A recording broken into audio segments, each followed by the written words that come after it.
The only thing is I'm only seeing a black screen. I'm not seeing like, Yeah, I'm only seeing a black one too. yeah. Well, it's obviously not What? working then. Just open up Google Chrome first, and then click share screen again, and click the Google window. Okay, hang on. I'm just going to start it all again, closing everything.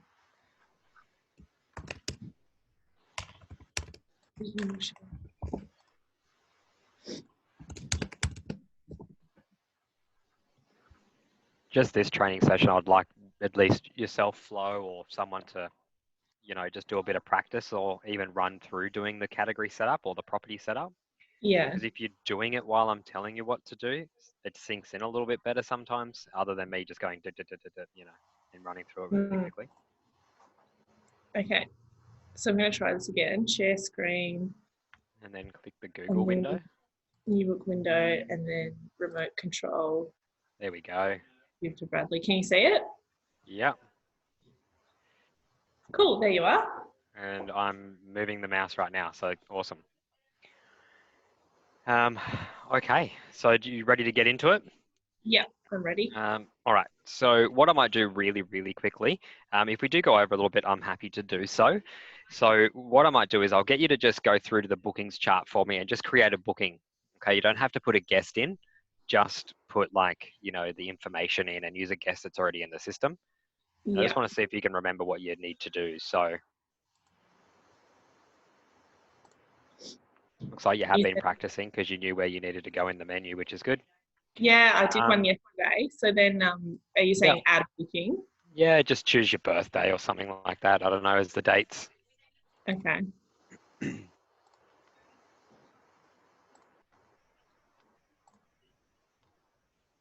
Cool. And then where's the bit that said like number of people and stuff? I remember you had all those options. In the advanced section.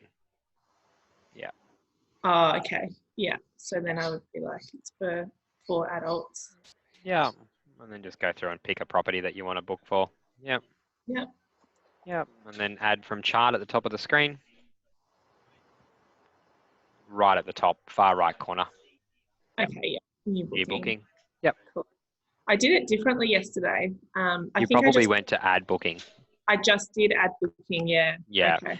Yeah. So I searched to see if there's so many different ways that you can add a booking in Newbook. Like, there's probably 20, I think, to be perfectly honest. So none of them are wrong. Yeah. Yeah, okay, cool. So if you've got a company, you can be in the company screen and you can add a booking to that company straight away. So like there's different ways you can do it, but none of them are actually wrong. Yeah, okay. Yeah. Yeah, just use whatever's there. Or you'll have to put .com, I'm pretty sure. Otherwise it won't let you save. Where's the save button? At the very bottom screen corner. Oops, there we go. Yeah, there you go. It might not let you save because of that email. You got to put .com after it. Yeah, I just wanted to check. Yeah. You were right. Yeah. Booking methods, reasons, source, demographics need to be added. That's in the middle of the screen. So up, about there somewhere. Yep. Yep. So add all your info in.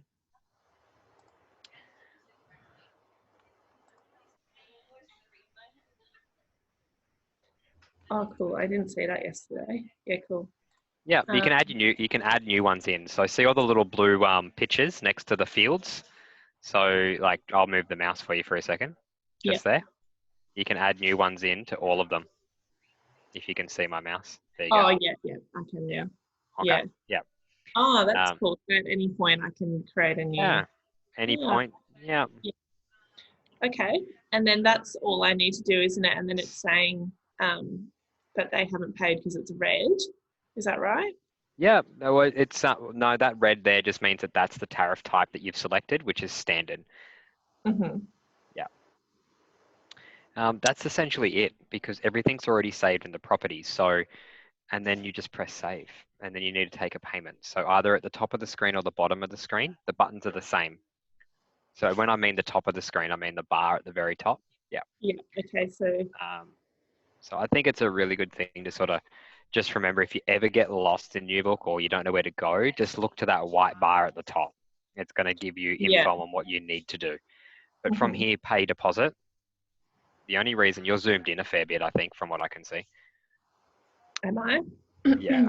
What I'll just show you really quickly, because it's I think the keyboard's going to allow me to do it. Is that too small on your screen? No, that's okay. Yeah. So, and that just allows you to see everything that's on the screen. Mm. So you got pay deposit, which is the 10,000. I mean the 1,070, as well as the 1,700. So that must be including of the bond and cleaning fee, the extra bit there. Yeah, okay. So they can Yeah. pay the deposit or they can pay in full. Is that Yeah. basically the Basically the two options that you've got. Yeah. Something that some of the other Bell properties have done is the bonds and cleaning fees. They've actually set them so that they're included in the deposit rules. At the moment, yours aren't. That's why they're actually separated. That's why the difference in price. Yeah, So okay. it's up to you whether if you want to include the bond and cleaning fee in the deposit rule. So that means that because we say that they pay 30% as a deposit at the Yeah. moment, calculating 30%, not including bond and cleaning. Yeah, so what I can show you, so see the booking inventory items. I've just taken over for a second this little column just here. Yeah. Yep. It's actually saying full amount, so it is included. Yeah. That's what I thought, just based on Yeah. that number. Yeah. Yeah. Yeah. That's It is included. Cool. Yeah. Yep. Cool. Okay. And then pay the deposit or pay the full amount. Totally up to you on what you want to do. Yeah. So I could select either of these, couldn't I? Yeah, look, if it goes through as honestly a funds transfer, so it receives into the Bell Properties account, like you can put it into the system to say that you've received it as a, transfer. The two options would be view receipt. You can print an email from there anyway. So if you do get it wrong, that's fine. Otherwise, you can just do manual email receipt. Yep. Okay. And save. Am I just clearing off the payment here, and then when I hit save, it'll appear? Just press save, and then it's you're choosing an option on what you want to do essentially. Okay. And then the correspondence template would be booking confirmation. Gotcha. Oops. Yeah, it's going to bring up heaps.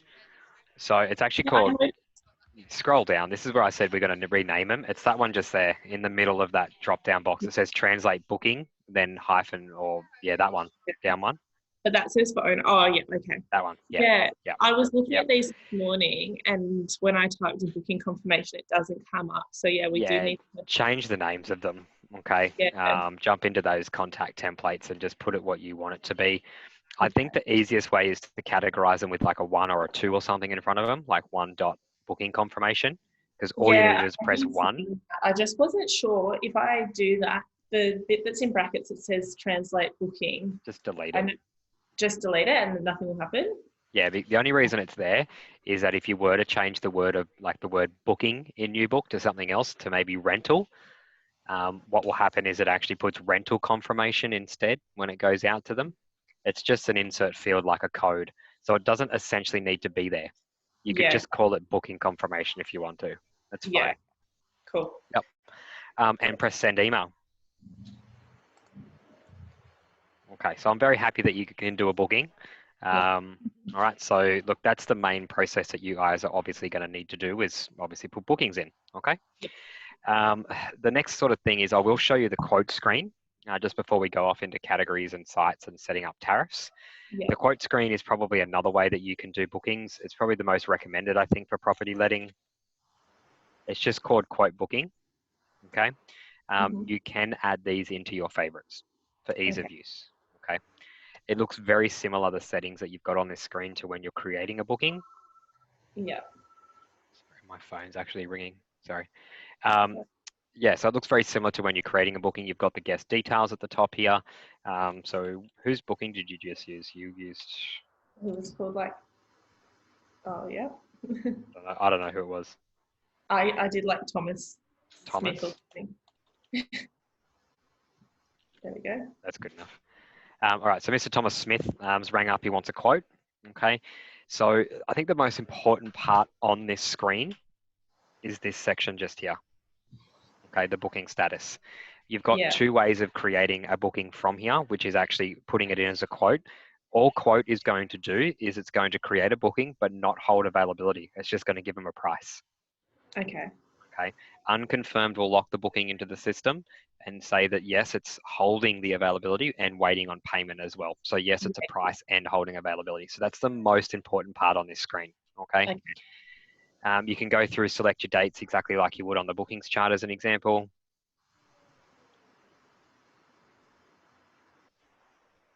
So if you did this, putting in an unconfirmed booking wouldn't be any different to putting in a booking, would it? Because unless, like, if you put in a booking and they haven't paid, it'll sit there in an unconfirmed status. Is that right? Yeah, essentially, yeah. Yeah. Okay. There's one good thing about this screen though, is it's going to give you the price of every single property all at once. Oh, yeah. Okay, based off exactly what settings I'm doing at the top here. Okay. So these are arrival dates. Booking length is 4. We're sitting in an unconfirmed status. We're going to go and put it in as, let's say 4 adults. Suburbs, so you can sort of start to break it down as well if you really want to, because you've got suburbs in the system. So you can say, where are you looking? Yeah. If you just want to run it for everything, don't really change any settings here, okay? Because you're looking for, no availability, you're looking for tariffs. You don't want to really change any of this, really, okay? Over here on the right-hand side, you do have that booking source, which you can preload straight away for when you create a booking. You will have to update demographics, methods, and so forth on the booking page, though. That's the only thing, okay? You can quote a particular property if you're looking for a particular property, all right? One of the greatest things about this screen is actually you've got auto cancel. So you could put an unconfirmed booking in the system and say you've got 24 hours to pay. If not, you can actually come in and select when you want them to pay by. So let's say the 21st of March, you need a payment in by then, okay? Otherwise the booking cancels. Come down and calculate, and you've got all of your properties at the bottom, exactly the amount that it's going to be, including bonds and cleaning fees, the works. Yeah. Okay. If you want to go and put one in, okay, all you will need to do is just go add booking, and it takes you through to this screen instead, okay? Yeah. Where you can update these details. I'm just choosing anything at the moment. Update those details, coming down and saving. All right, and you've created an unconfirmed booking like pretty quickly based off what prices you've read out over the phone. Okay, Yeah. so it's a really good way of saying, yeah, we've got this available, this is 10 grand, 13 grand, etc. Okay. Mm-hmm. Going back to the quote screen, it does have like another capability as well, okay, which I think is really good for people that could be indecisive where they want to book, and maybe you do have some, free availability. Okay, so just doing Thomas Smith again.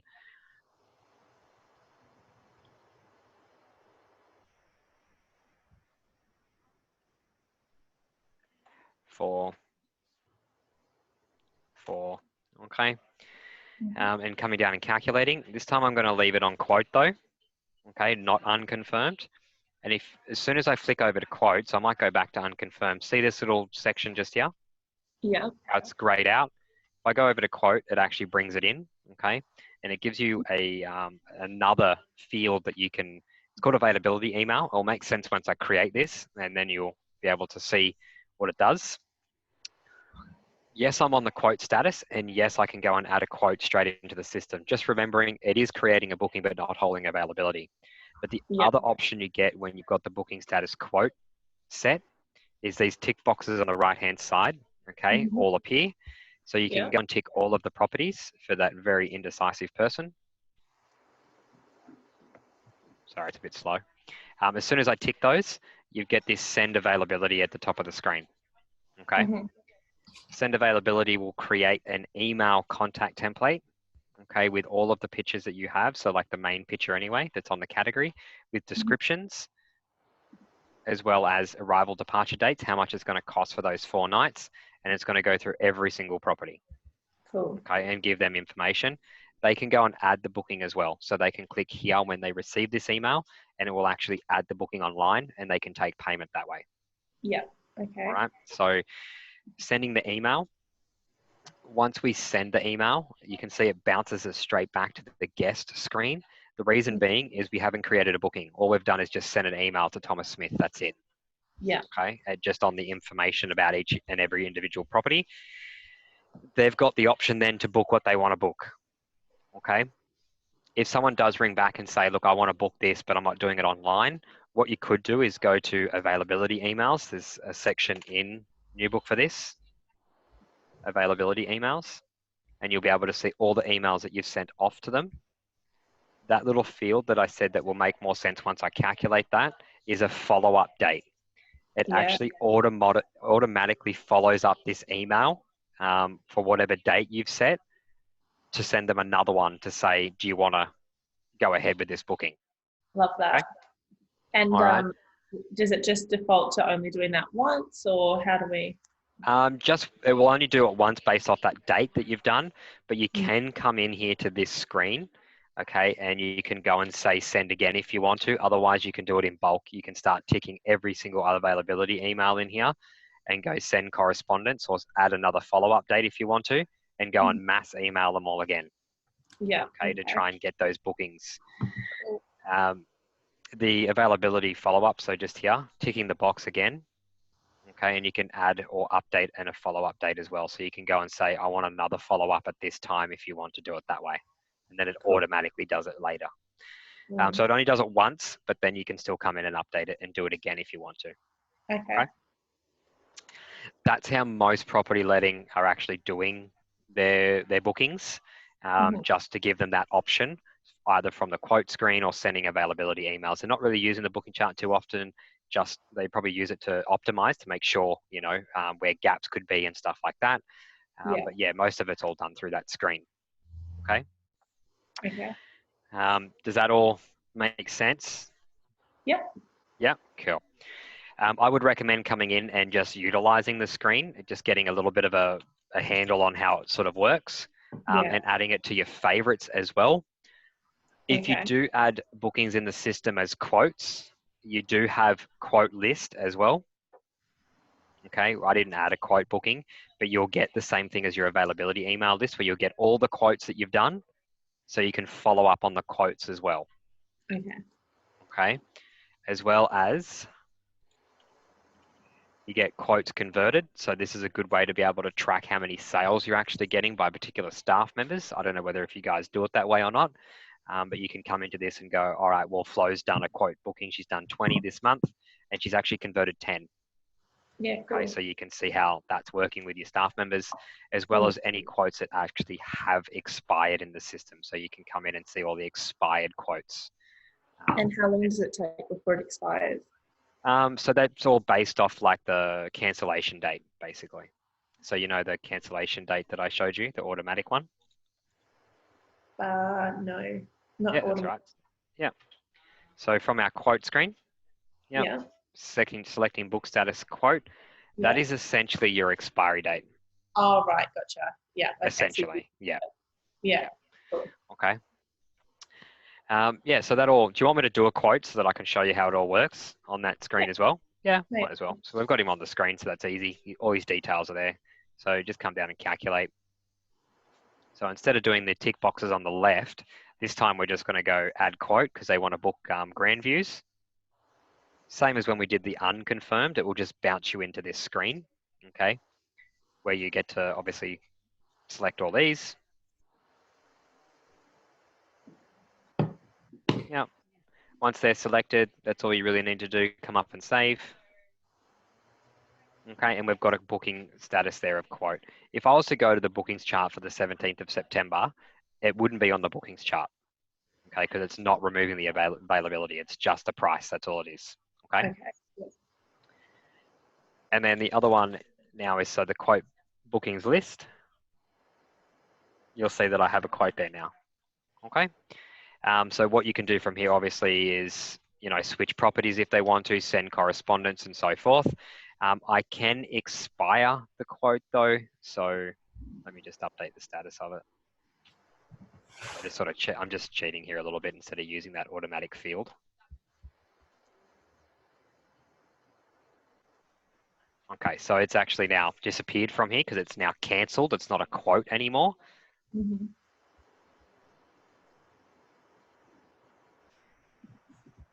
Quote's expired. run it for today. Yeah, okay, so it hasn't populated there.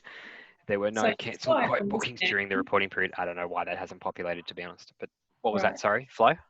just so I understand, like I would send someone a quote, say someone calls the office and wants to know how much a particular property would be, and then they're going to talk to their friends. I Yep. could set that up and I would just say to them, just so you know, it's placed a booking here, but if you don't pay your deposit within 24 hours, someone else could book the property.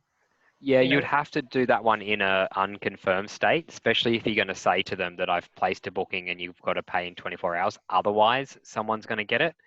Quote, yeah, you would just need to make sure that you phrase it correctly, just saying, all I've done is sent you to a price, yeah, okay, for that property. For this yeah, to be confirmed, yeah, you would need to make payment. Otherwise, yeah. someone else can book If it. someone else can book it. Okay, Yeah, you gotcha. just got to make sure you get your terminology right. If Yeah, you are going to hold it for them, then you would need to do it in the unconfirmed state.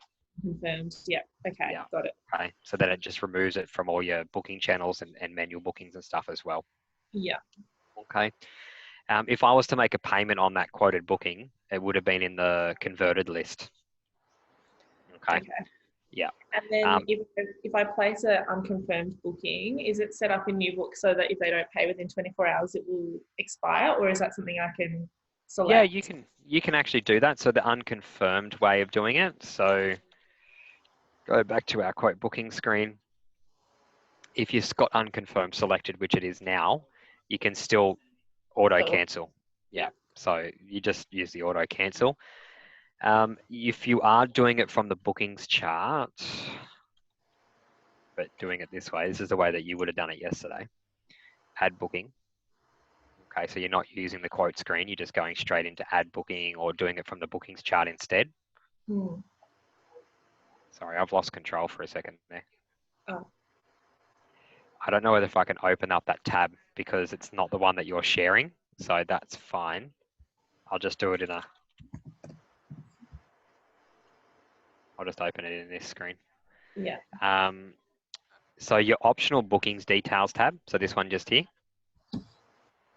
Yep. Yeah. That actually has the auto cancel on it as well. Okay. Yeah. Okay. Yeah. All right. So it's not just in the quote screen. Like I said, there's like, 20 different ways you can create a booking in Newbook. The best way for you would be the quote screen. But if you are doing it from the bookings chart or add booking like you would have done yesterday and you're practicing, you still can select auto cancel from here. Okay. Yeah. Okay. And then you would need to update the status from here to like quote. Okay. Okay. So there's no Yeah. right or wrong way. It's just the quote screen's a lot easier because you can select that info straight away from there and quote Yeah. on multiple properties at once. Okay. Yeah. All right. So look, I reckon you jump in, after this and have a bit of a play around with this. If you've got any questions, my direct email, Peter's got it. Just Okay. email me. Okay. Yeah. And I'll answer anything or even call you directly just over the phone just to assist you through whatever you're trying to do. Okay. Okay. Thanks. Yeah. All right. So what we're going to do is we're going to go and look at setting up a property, okay, as well as the address underneath that property. Mm-hmm. Okay. So properties.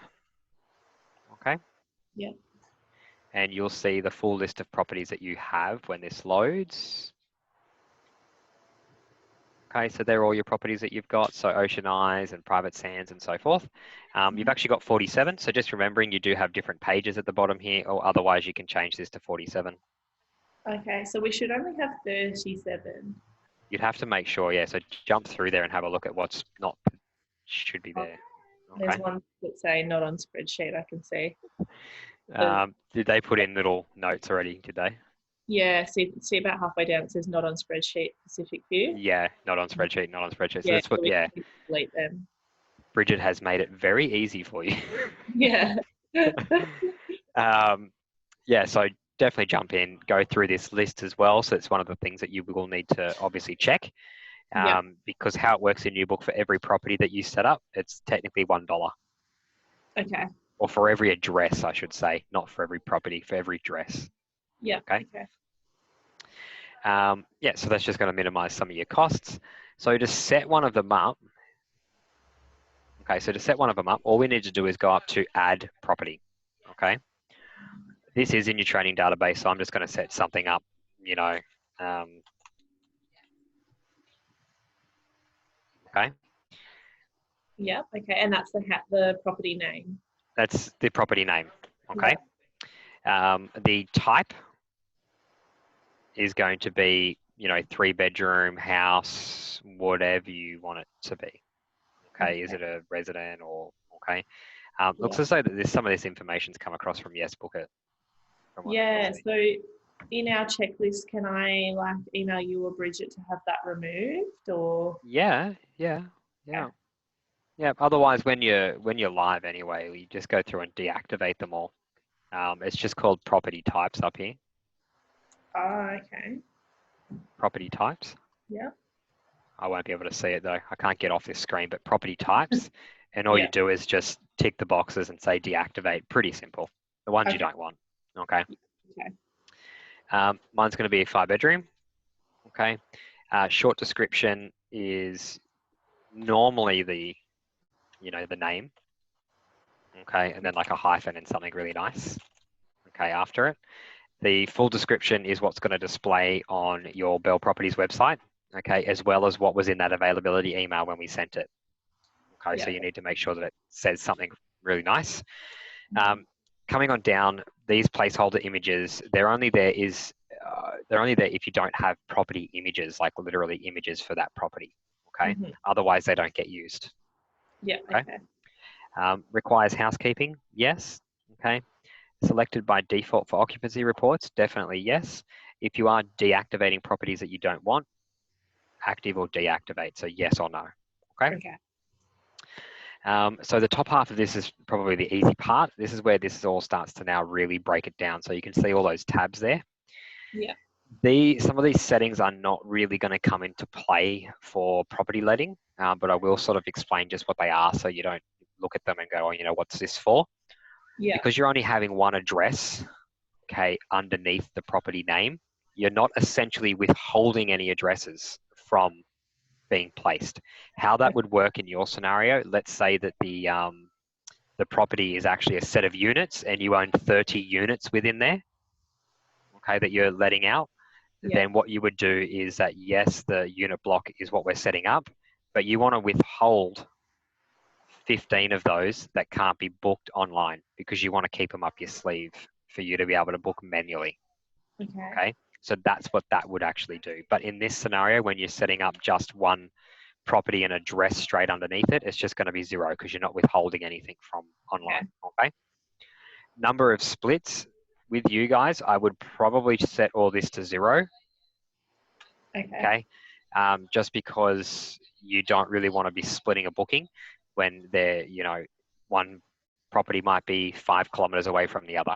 Okay, so you're not really allowing someone to book 3 nights in one property and then move to another property 3 nights later. Okay, that's what that means. All right. Yeah. Third-party booking channels does have the same settings in it. Okay. So, like I said, this is essentially sort of going to be 0 for you guys as well. All right. I did just sort of miss a setting just there, so I might explain this because this is going to be very important for you guys as well, I think. Whenever anyone books on the Bell Property website, okay, you actually have the ability to say that it's going to save the booking as normal, or otherwise it's going to ask you, do you want to approve the booking? Okay. That's sort of like the setting that you have in HomeAway or Airbnb where it's reviewing the person before they stay. Okay. And that's only for the Bell Property website, not third parties. Okay. Yeah. All right. So your billing setup is probably the most important part, I think, when it comes to your categories, because you do have, you know, default bonds and default cleaning fees. Okay. But before we go down to add those, we'll just run through. We've got the tariff type. Okay, this is only for the bookings chart. Okay, on what price is going to display on the bookings chart when you're creating a booking. Subclient account is accommodation. And I'm assuming you guys would have a GL account for every property, wouldn't you? Yeah. You do, yeah. So you'll need to set up the GL account. That would be your first step. So, okay, otherwise you won't have it in the list here to select. Okay? And can we just make it up? Like, where would we need to record that? All the GL accounts that I've got here, you would need to ask your accountant whether if these are ones that have, it looks as though that they have come across from Yes Book It from what I can see. It doesn't look like it's the ones Bridget would have put in. Okay. So it's highly likely that they're referencing a GL number in their accounting system against Bond or against Birdsong or something like that. Okay. Yeah. So you would need to ask them on what to set up in Newbook. Okay. Mhm. All right. Okay. For this scenario, I'm just going to select anything. Okay, so we can at least go through and create the property. Over here, this is just the default invoice and receipt templates that will be used when this property has charges or receipts against it. Okay. Coming on down, we've got default repeat charges. Like I said, repeat charges yesterday is if you are doing long-term stays like rental, right? Yeah. But you've got your default inventory items. This is where you're going to add your bond and cleaning fee. Okay. Sorry, I just heard Sorry. a kid in the background. On my phone, yeah, so it's all good. Oh, okay, yeah. You've got your default inventory items. Okay, this is where you're going to add your bond and cleaning fee. So just selecting the add inventory item. Okay, so at the top here, you've got inventory item. If you just type in the word bond, okay, it's going to come up as a $0 amount. All right, and then once I've selected that, all of these settings are going to change over here on the right-hand side to whatever's been preloaded into the inventory item. All right. Coming on down, we do have the base amount that I want to charge for this bond. Okay, because it is a really amazing mansion, we're going to say that it is $1,000 for the bond. Yeah. Okay. You can break it down into adults and children, but look, in this scenario, it's just going to be a once-off amount. Okay. Yeah. And we're going to say that the repeat type here is just once off as well. You don't want a reoccurring $1,000 every day. You only want to charge it that once off. Yeah. Scrolling through, last but not least on this page, and this is the only place that you can find this. So if you are going to be mapping with Home Away or Airbnb, and you want to map particular pricing to those channels, you will need to tick who are you mapping it to. I want this bond to at least be manual bookings and your Bell website. So just remember, wherever you see that, that is your Bell website. Okay, cool. Okay. Yeah. And coming down and saving. If you don't tick those, then it won't create this. Okay. Yep. All right. So that's our bond. And then we're going to add a cleaning fee. So add cleaning fee. So we're doing the same process again, and then type in the word cleaning. Mm-hmm. All right, $0 amount again, and then how much is it going to be to clean this property? So we're going to say it's 500, not 50, 500. Okay, very big cleaning costs there. Coming on down, ticking the two boxes, okay, because we want it to apply and save. Yeah, okay. Alrighty. Last but not least on this page is our features for accommodation features. So you need to set all these up per property. So you could say that yes, my mansion definitely has air conditioning. I don't know why it's there twice. I'll have to have a look at that when we jump off the phone. It does have baby equipment. It's got books. Do you know what I mean? And go through the whole thing. I won't go through it all. Yeah.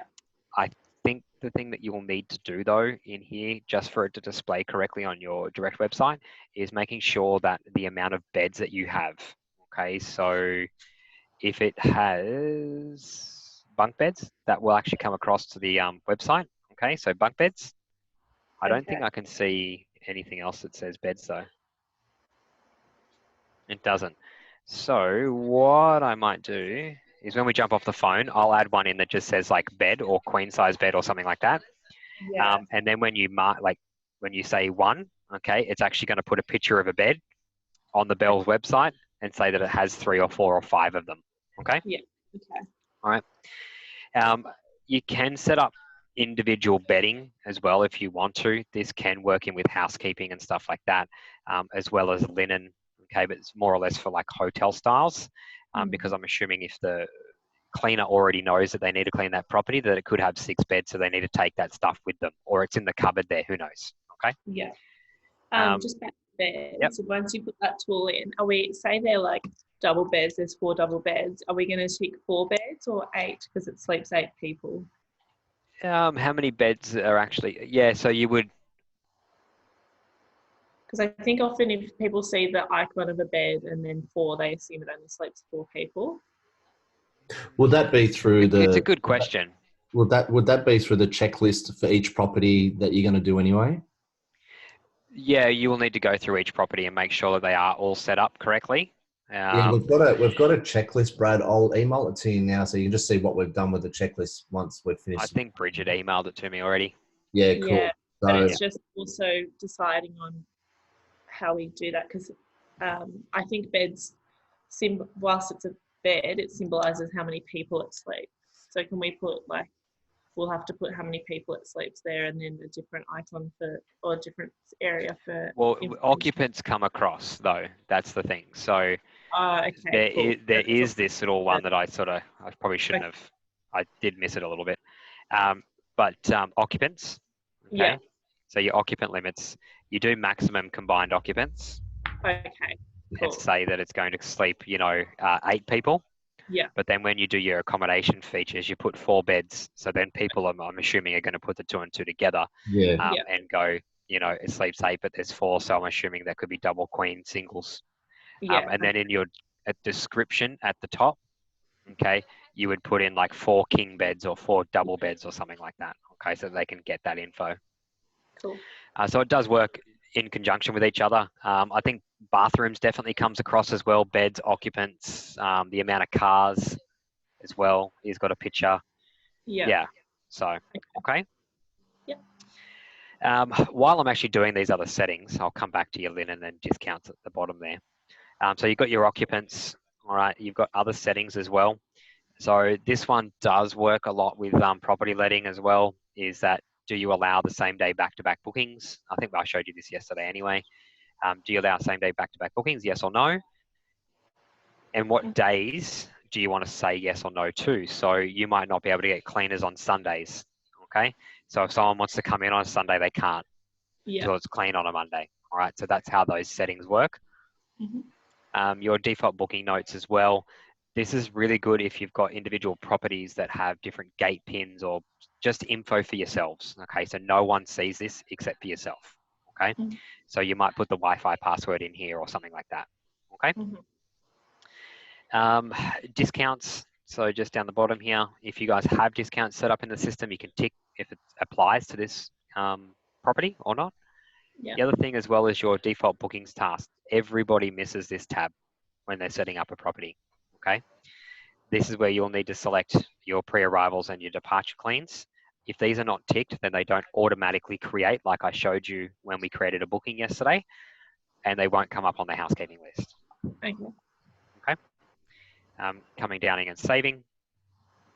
I've probably missed 1,000 things because I've been bouncing around every tab.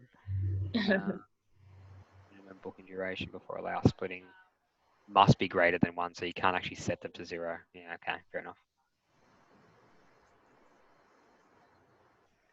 As long as the top one's set to 0. Yeah. As long as that top one's set to 0, okay, then you wouldn't get a split booking anyway. Go and save. Okay, so now we've created the actual property itself, but we've got to, put an address to it. So if you scroll down, you can see where it says addresses, 0 out of 0. Okay. So just remembering, like I did explain with the unit sort of block scenario, you could have the unit block name here, but saying Bradley's Mansion units or something, and you could have 32 units associated with this unit block. Okay. But in this scenario, we're going to have just Bradley's Mansion and only one house. That's it. Okay. So from here, what you can do is go update. Okay. So update and add address. Okay. So this is how you do it in the process anyway. I'm doing it all at once. Don't get me wrong. Add addresses does have its own page in Newbook as well. Okay. Like properties does. All right. Okay. So add address. right? And then this is where you'll put in, it's like where I grew up, okay? So 47 Gregory Avenue, okay? And the suburb, so this is where you got your suburbs, okay? Yeah. I was actually going to train in Terrigal on Monday, so I'm a little bit upset now that the coronavirus, I don't get to fly down and train the council down there, but it's okay. So Terrigal, all right, is where it is. All right. Status, okay, so is at the moment when we're setting it up, is it clean or dirty? Is it available on Newbook online? So when I say online, okay, so that's your direct website and channel managers. You want to select yes to that. You don't want to permit overbooking, okay, otherwise it's going to get very messy. All right, so you'll be able to put bookings over the top of bookings. All right. Contribute to occupancy reports, yes. The property that it's associated with is Bradley's Mansion. You can set up managers for this as well. Okay, so let's say that Flo is the manager for this property and the default user for housekeeping. So if you do have all individual users, or let's say housekeepers, you can set them up as users in the system, like you guys. You can give them access if you want to, so they can mark off their own tasks. If not, you just set up the user anyway, okay, and just don't give them a password, don't even tell them, all right? And then when the housekeeping report gets created, it's always going to be in Kathy's name to clean this. So we do want to set up users so that each property has a cleaner assigned. But if we don't give them a login, how do they know that they've got a job? We can set it up so that you can send them out a report schedule. Okay. Okay. Like I said, I don't think I'm going to get everything covered today, but I am quite happy when you are live to assist in setting up some of those things in the live database. Okay, thanks. Okay, so just give me a call. I'll show you how to do report scheduling, and we can set up so that the housekeeping report goes out to all the individual users for their properties to clean. Okay. All right, so open and closed. Okay, so consider these two settings here, like when you take on the property. So when did you get that property? Okay, so when did you list it? And closed on is when you got rid of it. So when they stopped listing with you. Yeah, okay. Okay. At the moment, we're just going to be utilizing the GLs and the client accounts that were set up in the category. Okay, or the property, I should say, the property. So just to get clarity on that, when I say I speak to the accountant and we decide on the GL code, I just type that in when I'm setting up the property, don't I? I don't just set it up somewhere else. No, you'll have to set it up. There's a GL codes. There's actually a. Oh, I see. Like I said, I can't go to the page while I'm on this screen, but it's just G. Sorry, yeah, gotcha. It's actually called GL accounts. Yeah. GL accounts. Okay. Yeah. Okay. Yeah. And it's a really easy page. I think there's two things you've got to type in, which is the name and the code. That's it. Press save. Okay. Gotcha. Yeah. Cool. And it's just whatever the accountant provides you. Mm-hmm. All right, so coming on down, last but not least, we've just got the short description of the actual address. So this is just, you're going to be using the property information or the property information to display on most of your online and stuff like that. But it doesn't hurt to put in like an individual thing about the address if you wanted to. All right, you might not need to use this because you're not setting up like a unit style. Okay, you're only setting up the address underneath the property. Okay. Yeah, right. So if it was units, you might be like, it's at the back of the block. Or Yeah, it's at the back of the block, or this is a 4-bedroom. Do you know what I mean, et cetera, or something like that. Okay. So you come down and save. You could set up multiple. Like I said, if it was units, you could keep going. Do you know what I mean? Set up another one, and put all the units in at once. And save. All right. So they're our first steps. So step 1 and 2. All right. So they're now set up and ready to use. But the only thing is we don't have pricing for them. So this is where it does sort of now get really tricky. So hopefully you've got a pen and a paper in front of you. Yeah. Yep. Okay. So setting up tariffs or rates in Newbook is essentially a 4-step process. Okay. Right? Bridget has done most of the work for you. She's already done step 1 and step 2. I will still show you what those steps are. Okay. So step 1, and writing this down, Sorry to say that. I'm also recording this, guys. Oh yeah, cool. So step one, okay, is tariff types. Okay. Okay. And at the moment, you've got standard, right? And that's it.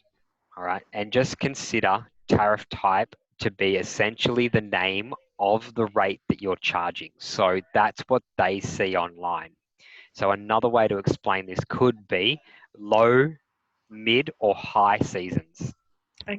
Okay. Or it could be some sort of deal that you're running. It could be called Corona. Okay. Yeah. Probably too early for jokes, but I mean, it could be called, I've actually had people ring us up already and set up special deals and market Corona. So it could be called Corona, or it could be stay 3, pay 4. It could be, so any ideas that you could think of this is what you're calling it essentially. Okay. Yeah. In this screen, all right, is going to have the name, short description, full description. So you have already seen how short description and full descriptions work. Down the bottom here, okay, we will have what users can use this tariff type. So if there's something just for yourself, Flo, and you get the ability to do special pricing, then you could set up a special price just for yourself, where that tariff type is restricted to your user profile. All right. Mhm. And restricted to discounts. Okay, so that's step one. So there's not very much on this page. All right. Okay. So I'm going to go back to tariff types. So like I said, Bridget's done most of your work for you. She's just put in standard because I think that's all that's on your tariff spreadsheet anyway.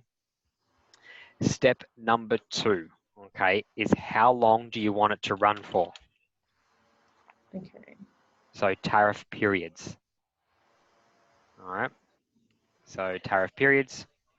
And at the moment, you've got peak, low, and high, which is okay. So you're doing it in your tariff periods.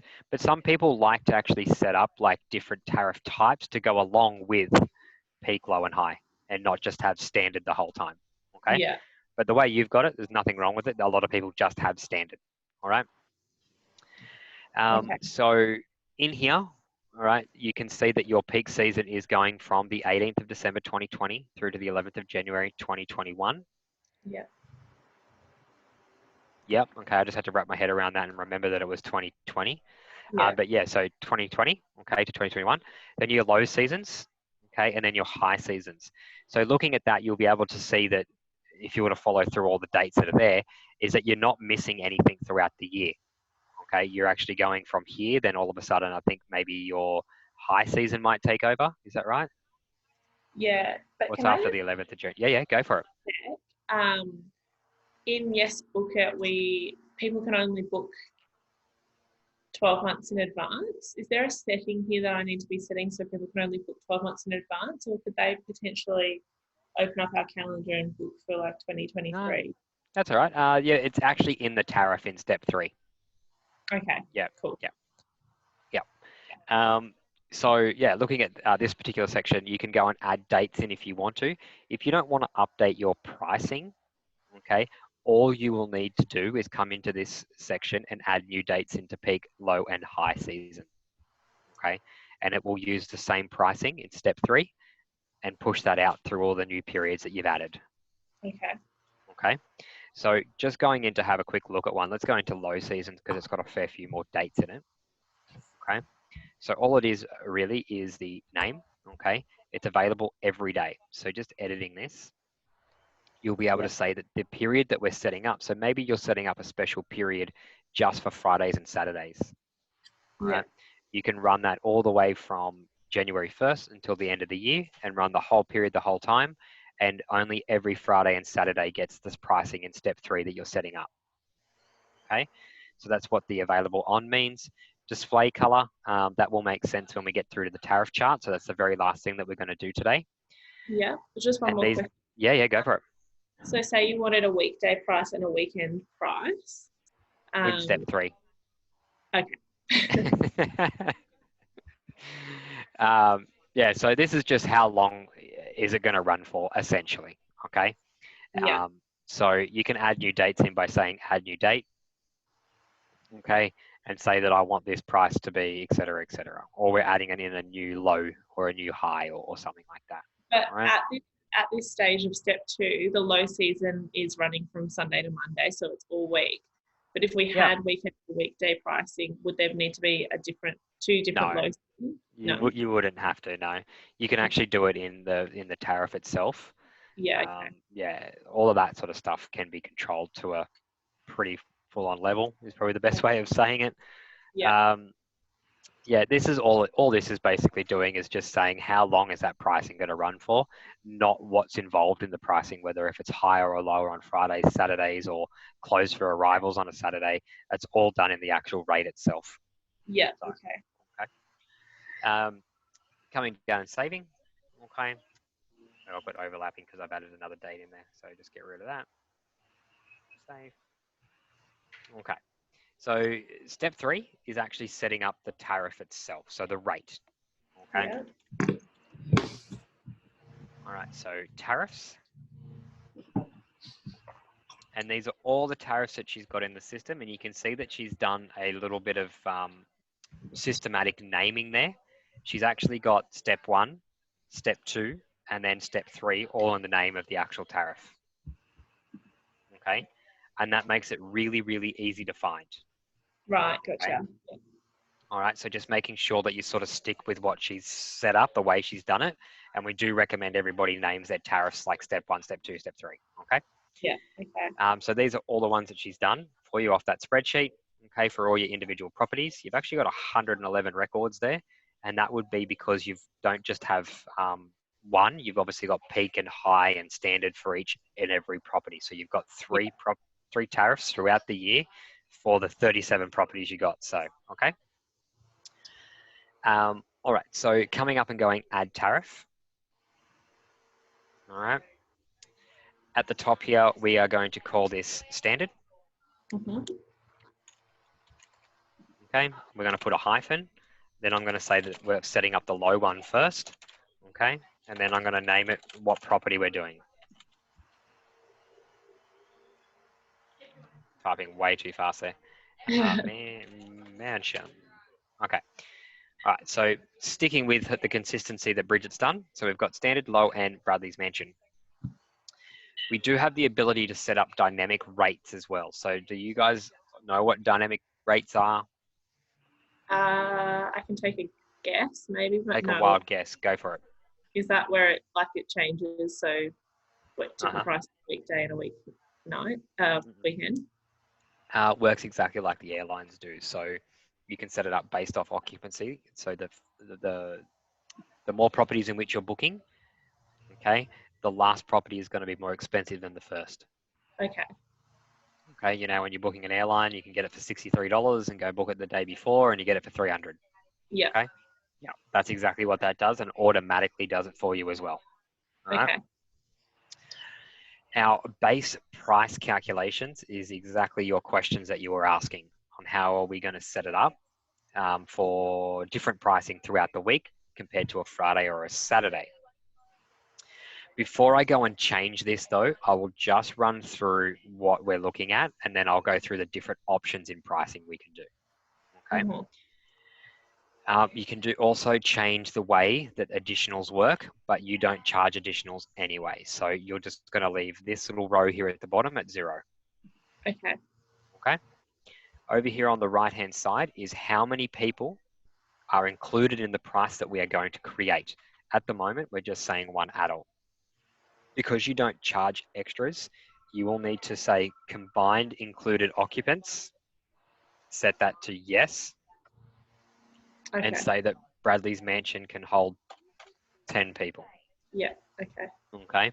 So that the pricing we're setting up is for 10 people. All right. Down the bottom here, you can see that it's just one row and it just says each night. So pretty straightforward. Each night is going to be very expensive property, $500. Okay. Mm-hmm. All right. So now I'll show you the other way that you can set things up. So this is saying each night. All right. Over here, we've got add base price. And we're using here, repeat for listed nights is the base price calculation we're using. So I'm just highlighting that for you. Okay. Yeah. If I go and click add base price, it's actually going to say that the first night is 500, and then I'm willing to drop it down if they stay longer to 250, but I can keep going. Okay, and keep going as well. And this is based off 1 night, 2 nights, 3 nights, 4 nights. What this is really good for is setting up deals where you could say, if you stay 2, the next 2 are free. So stay 4, pay 2. Okay, and that's what you're looking at in that scenario. Okay. The other one that you wanted was repeat for days of week. Okay, is the other option you get. So that you're going to say Monday is 500. So let's just do this. So control copy. This is how I normally do it, just make it a little bit faster. And then Friday and Saturday night, they double the price. Okay. That one's really cheap. All right, so double the price. Okay. Yeah. So it's in the wrong spot. Don't know what's happening there, but that's okay. So you can see what I'm trying to get at. So that's when you actually set up the pricing based off Monday, Tuesday, Wednesday pricing. Okay. We might leave it like that because that's what you sort of wanted to do. So let me just get rid of that dot point and put it in properly. Sorry. It's really slow through the sharing. Okay. All right. So now we've got 500, 500, 1,000, 1,000 for Friday and Saturday night. Okay. Yeah. You do have other ways of doing it. So you could use last listed night as well. So what would happen with this one? It's going to change into the first, second, third, fourth, 5, and then saying every night after the 6th is going to be worth 500 instead. Okay. Yeah. Okay, so that's how that one works. So you've got different calculations that you can use, but let's go and use the days of week because that's the scenario that you sort of wanted to do. The next tab across where you've got advanced tariff options, okay, is where you're going to be able to do the other question that you asked. Okay, so you can set up things like minimum charge per night if you want to. Okay, this does work with dynamic price calculations and master and tariff, but you're just using a standalone tariff. You're not doing any really fancy setup. You're just using a standard sort of pricing. The minimum combined occupants, you can say that it can't be booked unless you have 4 people out of the 10 that I put in. Okay, if you wanted to do it like that. But 0 is like unlimited, so it's just going to stay at 0. Maximum combined occupants in the pricing as well is going to be 10. We're not allowing anybody else to go over that pricing. This is where you ask, can you set it up so that you don't want anyone to book in a year in advance? So you can sit there and do your tariffs all the way through until 2025 if you wanted to. Yeah. Okay. But in your tariffs, you do have the settings here where it says minimum days in advance that this tariff can be booked. Yeah. Cool. Okay. As well as your maximum days in advance that this tariff can be booked. Yeah. Okay. Depending if it's which way you want it to go. All right. And they put automatic stop sells on them so that they stop sell out to third parties as well as manual bookings as well. Okay. Minimum stay duration. I'm assuming you guys wouldn't allow a 1 night booking. No. No. What would be your minimum? 2 nights. 2 nights. Yeah. Yeah. And then you do have a maximum as well. So, you can maybe say the longest you can stay is 14 days or something like that as well. Okay. Yep. Okay. Over here on the right hand side, we do have stop sell this particular rate when it gets to a certain percentage. Okay, so you could say that yes, it's coming up to Christmas or some really busy periods that you guys might have, and you could go and put a stop sell on all of your tariffs based off instance, which means the whole database, so all of your properties, or you could do it off property type, which would be 3 bedroom, 4 bedroom, 5 bedrooms. Okay, Yeah. you do it off property type, and you could say that once we reach 50% of our properties being booked, okay, we're stop selling all of our third-party online tariffs. Okay, for you guys to do all manual bookings instead. Okay. Okay, so just depending if you want to use that functionality. So 0 is just going to be the stock standard. Why do people do that? Is it so that they can get a better price or something? People use that so, let's say your scenario may not work for property letting, but let's say hotels or something where, it is coming up to a busy period. They like to remove and say that they are not, let's say, they are full, which then allows them to then someone rings, okay, someone rings and goes, I need to place a booking, they can go, yeah, we do actually have one here, but it's going to be this price. It gives them control. Okay? Yeah. Yeah. All right. So when switching tariff periods, okay, so what this actually means is that when you set up your minimum stay durations of 2, let's say the low season tariff that I'm setting up at the moment is a minimum of 2, but the high season, okay, is a minimum of 5. This is actually going to reset and not allow them to book across the tariff periods because they're not meeting the standards of 5 being the minimum. Yeah. Okay. You can do pre-auth through here as well. The way that works is a bit of a lengthy process, but you're using bonds anyway. Okay, you're actually charging bonds through the categories. All right. Just back to the switching tariff periods. So if you tick yes, does that mean it'll default to whichever has the highest minimum nights? It will, yeah. Yeah, okay. Yeah. So if they're booking a 2-night stay and the first night happens to be in the low season for 2 nights, well, for the 1 night, sorry, happens to be in the low season and the minimum in low is 2, but then the next night they're staying is peak season and the minimum is 5, the booking won't go through because they're not meeting the 5-night standard. Yeah. Okay. Yeah. Okay. All right. So what we've got here now is your Newbook online options. You can set them up as special rates as well, so they just display symbols on the website if you want to, like hot, special, and save if you wanted to do that. And you do have this section here, but this won't really come into play with you guys because you're not setting up unit blocks and you're only setting up the one address. Okay, so you're not allowing them to select their own unit. Okay. Yeah. Or their own room. Okay, so tariff inclusions. This is pretty important.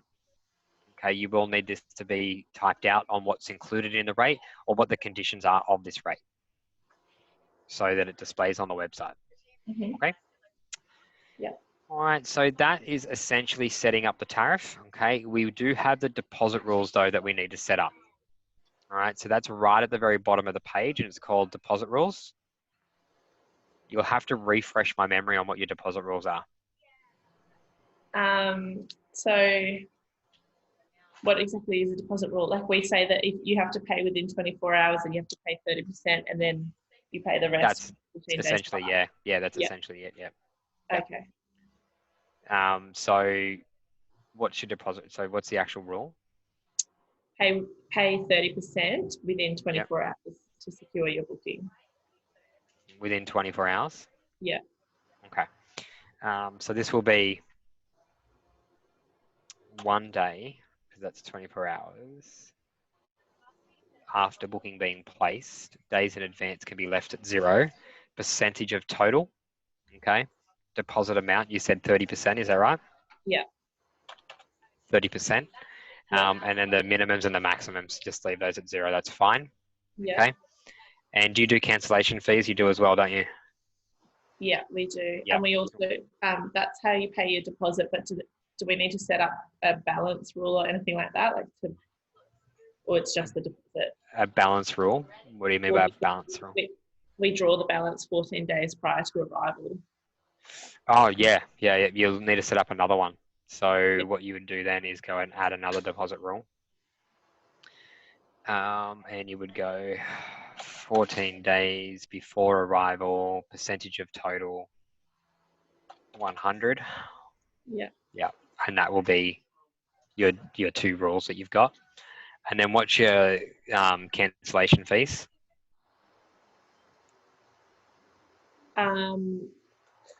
You lose everything if you cancel within 60 days of your booking. Okay. So add cancellation fee. The inventory item, you would have seen this before when we did the bonds. So cancellation. She hasn't set anything up yet. You might need to email it to me and I'll set it up for you. Okay, on all your tariffs. So if you can send that through to me, I'll set it up on all your tariffs for you, okay? Okay. So it was, I'll just go and use something like bond though, just so I can show you what I do. Bond, that's fine. And what was it? It was 60 days before arrival? Yeah. Before arrival. Percentage of total. Is it 100%? They lose everything? Yeah. Yeah.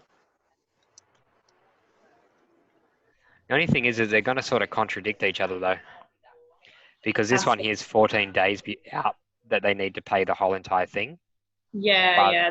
They do contradict each other, but if they book and they've only paid a deposit, we only withhold the deposit, but we retain the right to withhold the full amount, because sometimes they might book and pay in full, or they might book only like 10 days prior and then cancel 5 days prior, and we can retain the full amount. yeah, the only thing that you're going to need to do in this scenario is if you land into the section where someone hasn't paid, okay, but they've cancelled within the 60 days, Yeah. when you go and do it, it's not going to have the amount that it needs to add the cancellation fee. Like, it will be there, but the booking will be in debit, because Yeah. you essentially haven't taken the whole amount because it's 14 days before arrival. So Okay. you would have to transact their card before you cancel it, Okay. and then cancel it so that it evens the booking out. And then if they don't want to do that, obviously, can we just clear it off manually if we agree? You then, can, yeah. Yeah. Okay. Yeah. You can just change the charge that creates, because the cancellation fee creates as a charge. Yeah. As long as Okay. you do it on the day of, you just go in and edit the charge, and say that it's going to be this amount, and that's it. Just call Yeah. it quits from there. Okay. All right. So that's how you're adding your deposit rules and your cancellation fees, and then just coming down and saving. Okay. All right. So now we've created the property, we've created the address, then we've done all of our steps to create the tariff. Okay. So we've got one more thing to do. Yeah. That last thing is to actually make it all connect together. Okay, so everything's got to connect together now. I'm so Okay, glad you said that, because this whole time I've been like, I'm sure that's what step 4 will be. I'll wait. How are they connecting? All right, so down the very bottom, so once we save the rate, okay, it'll come through to this and it'll say the tariff's actually created. Okay, scrolling on down, you'll see this little button at the bottom that says add applied tariff. So the tariff type is our step 1, okay, which was in the system. The season that we're using, the tariff that we're using is actually tariff standard low, Bradley Mansion. We just created that. Over here, we're going to select Bradley's Mansion. Yeah. Okay. And then the tariff period, which was our step 2, we're going to go through and select the low, because we know it's low because that's what it says in the name. That's why we always try to make sure that we name it correctly. Yeah. Makes this screen very easy to do. Coming down and save. Okay. So can you just remind me what the first button you hit was? Was it a button called applied tariff information? It is. It's called add applied tariff. So if I just go back into the tariff really quickly. Yeah. Right at the very bottom, it's got add applied tariff. Okay. Yep. You can see that I've already done it though, because that's what we've done. Okay. I've connected all the dots together. Yeah. All right. There is a step 5 though. All right. Before we go to step 5, can you just scroll up so I get my bearings on like where I am to click that? Yep. I'm in just a tariff view screen, am I? Or is this, I have to do it straight away after I set it up? Or? Oh, that's all right. So just imagine this is where you were. You've added all your pricing in. Okay. So you went to the tariff screen. Okay. You added a tariff. You've filled all in the information like we did just then. Yeah. Once it's all filled in, all you do is just go save. And once you save, it goes to the view screen. Okay. So it locks in all the information for you. It says that the tariff it should say saved, but in this scenario, it says updated because I edited it. But saying saved, okay. Once it's saved, you scroll down to the bottom and then you've got add applied tariff and you can connect all the dots together. So what if I set up a tariff, hit save, came to this screen and then the phone rang and I got distracted and went to something else? Is there another way I can come back to it and tie them together? Yeah, definitely. So all you would need to do is tariffs. Yeah. Yep. So you got sidetracked, you went off, you did something else, that's fine. You've saved the tariff, so it's going to be the one at the top of the list. Okay. Yep, just click on the tariff and then scroll down from there and go add applied tariff. Amazing. Okay, got it. Okay, so you got your bearings, you know where you are? Yep. Yeah, I'm going to leave you with a very big documentation on how all this is as well. So you can read through, Oh, watch cool. the video, and I'm pretty sure you'll get how it all works. Okay. So step 5, okay, is mapping this so that it's on the Bell website, okay, because it doesn't just automatically create itself onto the Bell website. Okay. So you need to go to a page called Newbook Online Settings. This one just here. Yeah. Okay. Yep. When you're on this screen, you do have some settings that can be changed and adapted, okay, for the Bell website as well. Yeah. Okay. But what I'm showing you is, see where it says Newbook Online Mapping. Yeah. Yep. You want to click on that tab. Okay. And we can go Bradley's Mansion. It's the one at the top. We're going to say, yes, I want it to be on the website, Yeah. and then save the screen. Okay. You keep saying that that will filter through to the Bell website, but Yes Book It, which we currently use, filters through onto our Home Away and Stays. Will Newbook do that? Mhm. It will. Yeah. Yeah. Yep. Automatically. Yep, there's a complete different page. I need to do that while you're live. I Okay. can't show you here at the moment. Like, I can show you the page, but we can't map anything or even show you how to map until it's a live database. It's called third-party booking channels. Yeah. Okay, and they're all the channels that we can map with 300 and 553 of them. So because Yes Book It has been feeding through to Home Away and Stays, when we transition, are we essentially relisting all our properties from scratch, or No. no? So what you need to do is, I think probably one of the most important things would be when you are, and I think Bridget will run through this with you anyway, is that the day of when the last migration or the copy comes across from Yes Book It, as soon as that copy lands here with us, you need to stop sell absolutely everything in Yes Book It. Ah, okay. Okay. So you'll need to go in and stop sell all of your channels, all of your booking pages, absolutely everything. Okay. Mhm. Because we don't want any bookings dropping in overnight into Yes Book It that window that are not going to be in Newbook when we do the final migration. Yeah. Okay. Then you need to go into stays and all of the channels that you use. So is it only stays that you use? Yeah, Stays and Airbnb. That's it. Yep. Yep. So you need to go into Airbnb and stays. Okay. And disconnect from in their extranet from Yes Book It. Okay. Okay. Then the morning of when you guys come in to start to use Newbook, I will give you a call and I will help you map everything from stays and Airbnb into Newbook. Okay. And then we can map it all and then you start moving through Newbook then. Okay. So Okay. how will those properties, like if they've got reviews on Stays and Home Away, how will it know that it's the same property? Okay. So Home Away, their process is, okay. So what happens is we create the connection on our end for Home Away. We create a new ID for you, which is going to be AU something, something, something, something for Home Away. Yeah. And then once that's created, you get in contact yourselves, okay, with Home Away, okay, and say that you want to connect with Newbook, and this is the ID that Newbook has given me. Okay. Yeah. Then they grab your old one and they grab your new one and they merge them together. Yeah. Yep. And then that's all done on the Home Away side. Okay. Yeah. And they won't lose the reviews. They won't do anything because Home Away know what they're doing on that end. Okay. Yeah. Airbnb Okay. is a little bit different. Airbnb is once you've disconnected from in the extranet from Yes Book It, you come in here to this page, you go into Airbnb, you click the blue link here. I'm going to run you all through this though in the morning when we do it. You go connect with Airbnb. Yeah. Okay. That's going to create a window, which it probably, can you click on that window for me? Yeah. It probably should let you do it. Yep. Where you will be able to put your account details in. Okay. And then all of a sudden it creates all brand new properties. So don't get too nervous. Creates Okay. all brand new properties. And then what we do is we actually get the drop down box and say this property matches this property. This property matches this property.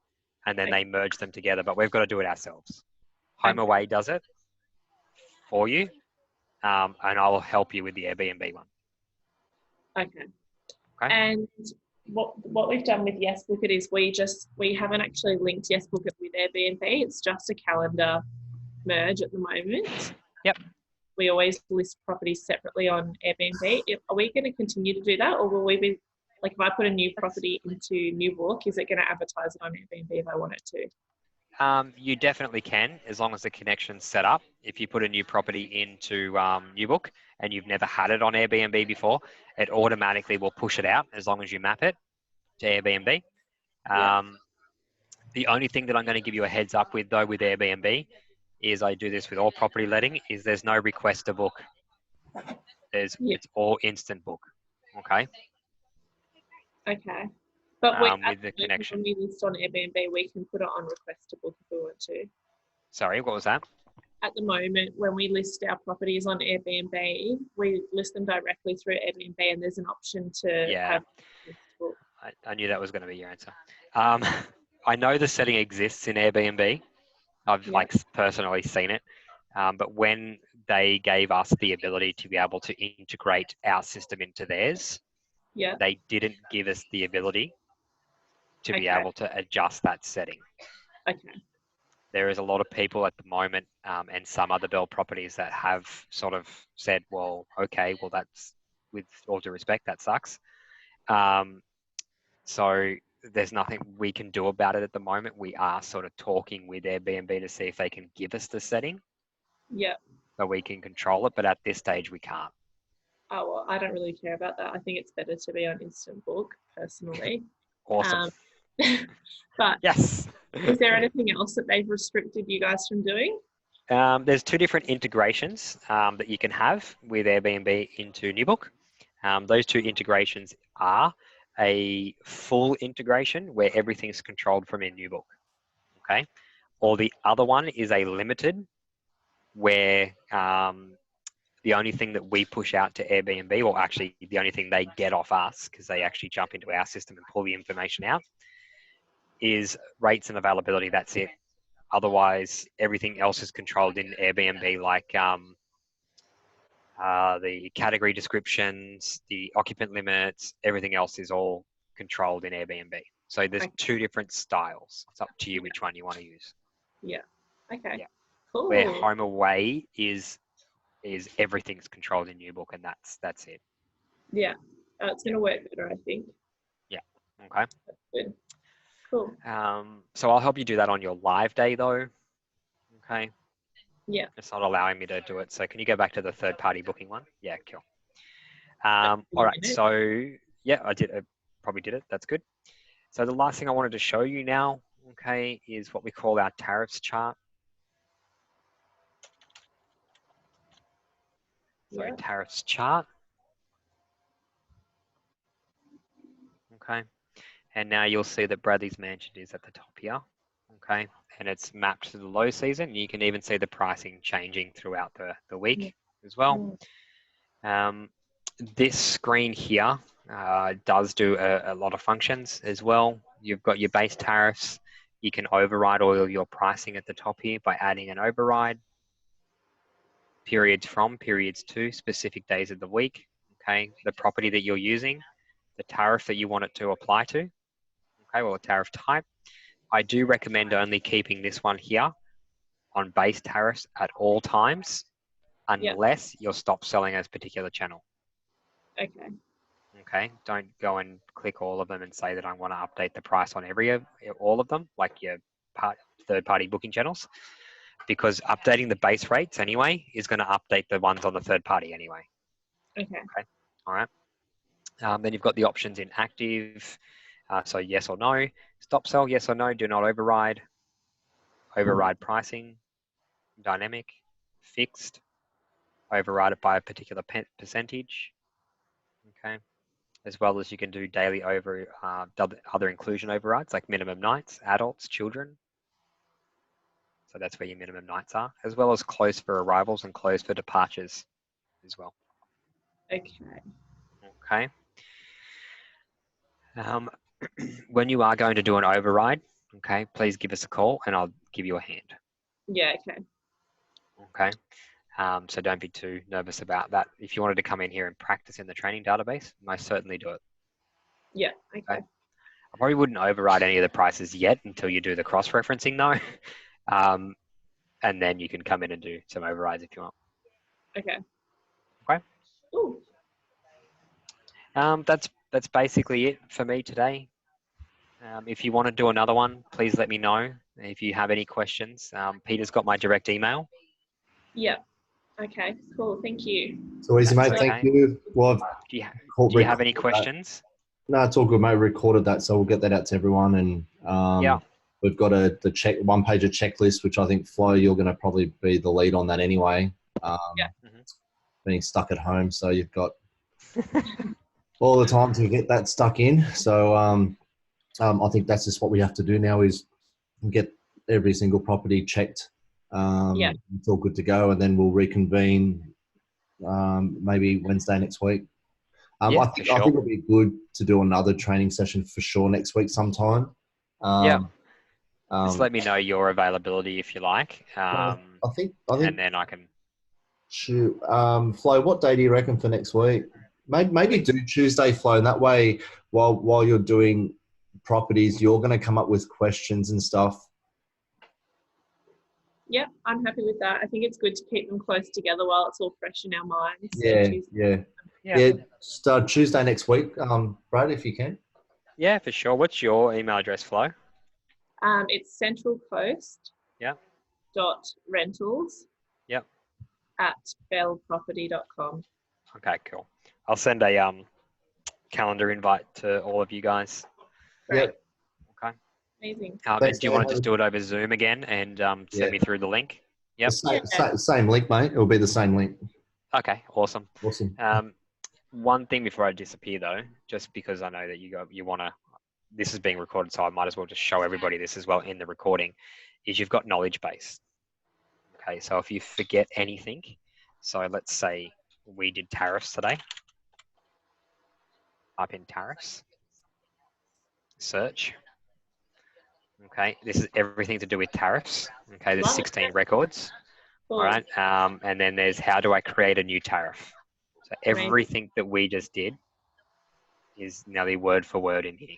Oh my God, I was wondering if you had something like that. That's so good. Okay.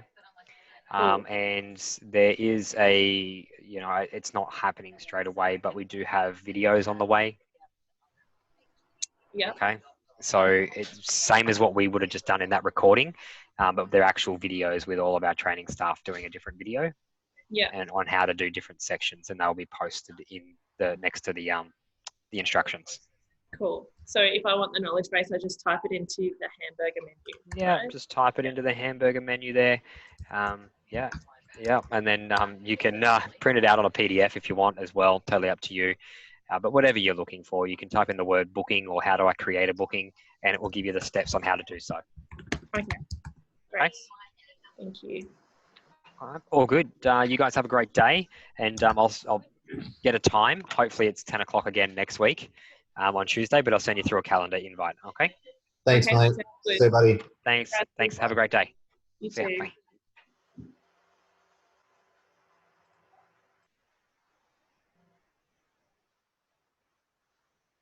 Sex, mate. Hold on 2 secs. You there, Flo? Yeah. Oh, you can't see me. I don't know what's going on there. I'll start video. Cool. So go through each of those pages now. Do you have any printouts of those one-page checklists? No, nothing printed, just what you emailed. So can you print them somehow? Maybe ask. So you're stuck at home now, aren't you? Or you're at Trent's? No, I'm at home. How can we get those sheets to you so you can start marking them off? Do you want me to physically check them off? Yeah, we're gonna have I'll just have to go into the office. If I'm gonna need to print and stuff, there's no point being at home anymore. And all of my symptoms have subsided, like I'm well. You feel better now? Yeah, yeah. So you got no symptoms anymore. Yeah. Okay. All right. Well, just maybe whether you go to Killcare or Terrigal, it's up to you. But just email Kath and I and let us know that you've got no more symptoms. You feel fine. Yeah. And then I'll see you tomorrow at Killcare. I'll be there in the morning. Okay. Cool. See you All then. right. See ya. Bye. Bye. You there, Michael? Hey. She's